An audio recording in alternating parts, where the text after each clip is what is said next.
अकबर की ये आदत थी कि वे अपने दरबारियों से तरह तरह के प्रश्न किया करते थे। एक दिन अकबर ने दरबारियों से प्रश्न किया, अगर इस दरबार में सभी दाढ़ी वाले हों और सबकी दाढ़ी में आग लग जाए जिसमें मैं भी शामिल हूँ, तो आप किसकी दाढ़ी पहले बुझाएंगे? हुजूर की दाढ़ी। बादशाह आपकी। सभी लोग एक साथ बोल पड़े। बादशाह को लगा जैसे सब झूठ बोल रहे हैं। उन्होंने बीरबल से पूछा, बताओ बीरबल, किसकी दाढ़ी की आग सबसे पहले बुझाओगे? हुजूर, सबसे पहले मैं अपनी दाढ़ी की आग बुझाऊंगा, फिर किसी और की दाढ़ी की ओर देखूं।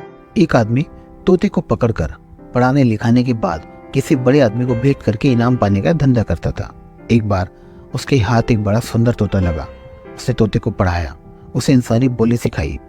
तोता भविष्य की बात भी बता देता था। उस आदमी ने वो तोता अकबर बादशाह को भेंट करके बड़ा अच्छा इनाम पाया। बादशाह ने तोते की देखरेख के लिए एक सेवक रख दिया और उसे हिदायत दी, यदि तोता मर गया तो तुम्हें भी मार दिया जाएगा। जो व्यक्ति जीवित तोता मरने की खबर देगा उसे भी नहीं छोड़ूंगा। सेवक तोते को अपने साथ ले गया और उसकी खूब सेवा करने लगा। एक प्रकार से उसकी रक्षा का पूरा भार उसी पर था। लेकिन एक दिन वो तोता अचानक मर गया। रखवाला सेवक घबरा गया। वो भागा हुआ बीरबल के पास पहुंचा और सारी बात बताते हुए बोला, अब मेरी जान नहीं बच सकेगी सरकार, मुझे आप ही बचा सकते हैं। तोते की मौत की खबर मैं बादशाह को दूंगा तब भी प्राणदंड मिलेगा, और बादशाह से हम पता लगाते हैं तब भी। अब मैं क्या करूं? तुम निश्चिंत रहो, कुछ नहीं होगा, मैं संभाल लूंगा। बीरबल ने उसे आश्वस्त किया। अगले दिन बीरबल बादशाह के पास आकर बोले, हुजूर, आपका तोता था। बीरबल ने वाक्य अधूरा छोड़ दिया। क्या हुआ? क्या तोता मर गया? मैं कह नहीं सकता, इतना ही कह सकता हूँ कि आपका तोता आज न खाता है, न पीता है, न मुंह खोलता है, न बात करता है, न चलता है, न हिलता है, न उठता है और न ही फुदकता है। बीरबल ने बताया। लेकिन हुआ क्या उसे? आओ चलकर देखते हैं। बादशाह ने आकर मरे हुए तोते को देखा और बीरबल से बोले, वही पर नहीं बता सकते थे कि तोता मर गया है। ऐसे कैसे कहता हुजूर?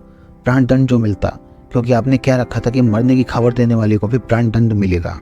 ओहो, तभी वो रखवाला गायब है बादशाह से, जबकि वह बेकसूर है हुजूर, तोता तो अपनी मौत मरा है। बादशाह ने रखवाले को माफ कर दिया। बीरबल की चतुराई से रखवाला बच गया। उसने बीरबल का आभार व्यक्त किया। अकबर की बुद्धि की परीक्षा के लेने का विचार हुआ। उसने एक दूत को पत्र देकर सिपाहियों के साथ दिल्ली भेजा। पत्र कुछ इस प्रकार था, बादशाह अकबर, मुझे सुनने में आया है कि आपके भारतवर्ष में कोई ऐसा पेड़ पैदा होता है जिसके पत्ते खाने से मनुष्य की आयु बढ़ जाती है। यदि ये बात सच है तो मेरे लिए उस पेड़ के थोड़े पत्ते अवश्य भिजवाएं।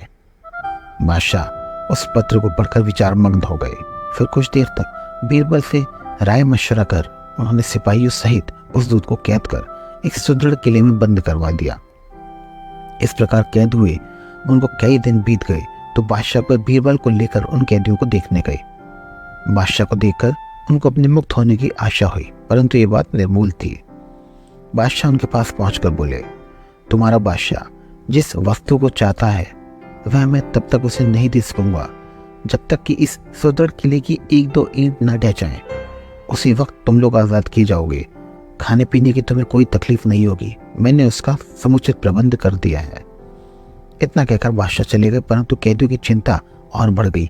वे अपने मुक्त होने के उपाय सोचने लगे। उनको अपने स्वदेश के सुखों का स्मरण कर बड़ा दुख होता था।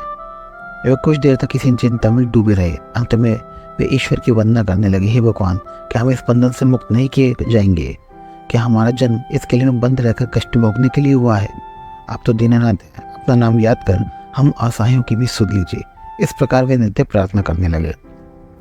अंत में उनकी प्रार्थना का असर हुआ। ईश्वर की कृपा हुई। एक दिन बड़े जोर का भूकंप आया और किले का कुछ भाग भूकंप के कारण धराशायी हो गया। सामने का पर्वत भी टूटकर चकनाचूर हो गया। इस घटना के पश्चात दूत ने बादशाह के पास किला टूटने की शेष सूचना भेजी। बादशाह को भी अपनी कही हुई बात याद आ गई, इसलिए उन्होंने दूत को उसके साथियों से दरबार में बुलाकर कहा, आपको अपने बादशाह का आशय विदित होगा और अब उसका उत्तर भी तुमने समझ लिया है। यदि ना समझा हो तो सुनो, मैं उसे और भी स्पष्ट किए देता हूँ। देखो, तुम लोग गणना में केवल 100 हो और तुम्हारी यहाँ से ऐसा सुदृढ़ किला ढह गया, फिर जहाँ हजारों मनुष्य पर अत्याचार हो रहा हो वहाँ के बादशाह की आयु कैसे बढ़ेगी? उसकी तो आयु घटती ही चली जाएगी और लोगों की यहाँ से उसका शीघ्र ही पतन हो जाएगा। हमारे राज्य में अत्याचार नहीं होता। गरीब प्रजा पर अत्याचार न करना और भली भांति पोषण करना ही आयुर्वेदक वृक्ष है, बाकी सारी बातें मिथ्या है। इस प्रकार समझा बुझाकर बादशाह ने उसे और उसके साथियों सहित स्वदेश लौट जाने की आज्ञा दी और उनका राह खर्च भी दिया। उन्होंने तुर्किस्तान में पहुंचकर यहाँ की सारी बातें अपने बादशाह को समझाई। अब बाकी शिक्षा लेकर बादशाह दरबारियों सहित उनकी बुरी बुरी प्रशंसा करने लगा।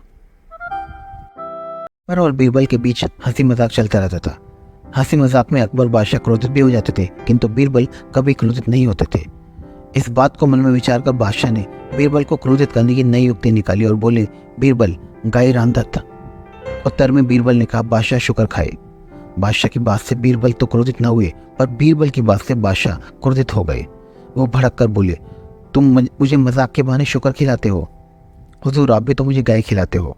बादशाह अपने वाक्य का अर्थ बदल कर बोले, हमने तुम्हें रांधते वक्त गाने को कहा था। तत्काल बीरबल ने भी प्रत्युत्तर में कहा, अलमपना, मैंने भला शुक्र खाने को कब कहा? तो फिर मैं तो कह रहा था कि बादशाह शुक्र खाए, अर्थात आपने तोता रखा हुआ है, सिर्फ समझ का ही हेरफेर है। आप बिना अर्थ समझे अकारण क्रोधित होते हैं। और बादशाह निरुत्तर हो गए। अकबर और बीरबल के बीच हंसी मजाक चलता रहता था। हंसी मजाक में अकबर बादशाह क्रोधित भी हो जाते थे, किंतु बीरबल कभी क्रोधित नहीं होते थे। इस बात को मन में विचार कर बादशाह ने बीरबल को क्रोधित करने की नई युक्ति निकाली और बोले, बीरबल गाय रांधत। उत्तर में बीरबल ने कहा, बादशाह शुक्र खाए। बादशाह की बात से बीरबल तो क्रोधित न हुए, पर बीरबल की बात से बादशाह क्रोधित हो गए। वो भड़क कर बोले, तुम मुझे मजाक के बहाने शुक्र खिलाते हो? हुजूर, आप भी तो मुझे गाय खिलाते हो। बादशाह अपने वाक्य का अर्थ बदल कर बोले, हमने तुम्हें रांधते वक्त गाने को कहा था।